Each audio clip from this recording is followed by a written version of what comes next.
go onto the actual fork, and these ones go onto the frame. Different ones here. And this basically is just attaching the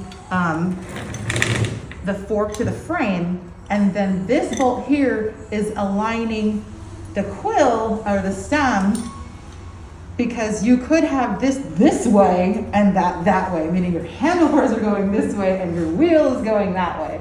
So this is when it's in alignment, but that's what the two separate things do. So this aligns, basically if you have your handlebars, and this is aligning your wheel and also attaching it to the frame. Does that make sense as to what is happening? Yep. Great. Okay. Yes, so there's different tools for this. So once again, like I said, the different things here. So let's see. Let's use a 6, because I believe it's a 6. Why did you choose that Allen wrench over the other ones that are on the wall? So I picked this one because I like how much leverage it gives. Yeah. Like this is great for leverage.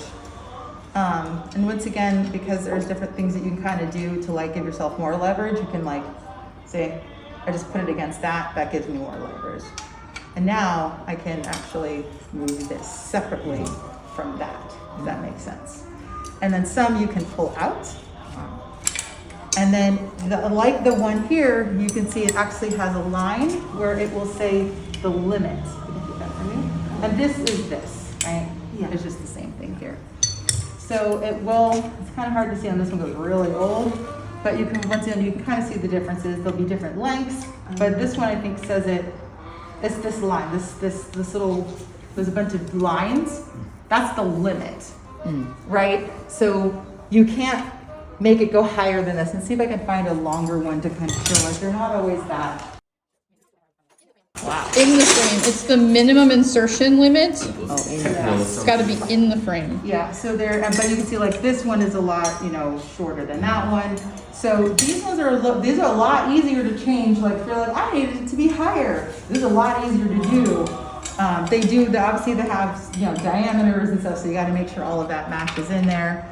But essentially that's just going to go in there at the right. And now you see how you can make them be in completely opposite directions, which is why it's important. And then just gonna lock this one down just for a second. I can actually, should be able to squeeze them together. And then now that breaks that seal. So that then I can loosen that. So like this is a lot of force, but just doing that, like how I did for the top one originally, it makes it a lot easier. So then, once again, we have our adjusting one, and the locking one, you actually should be able to remove as well, since I think that was using a 36.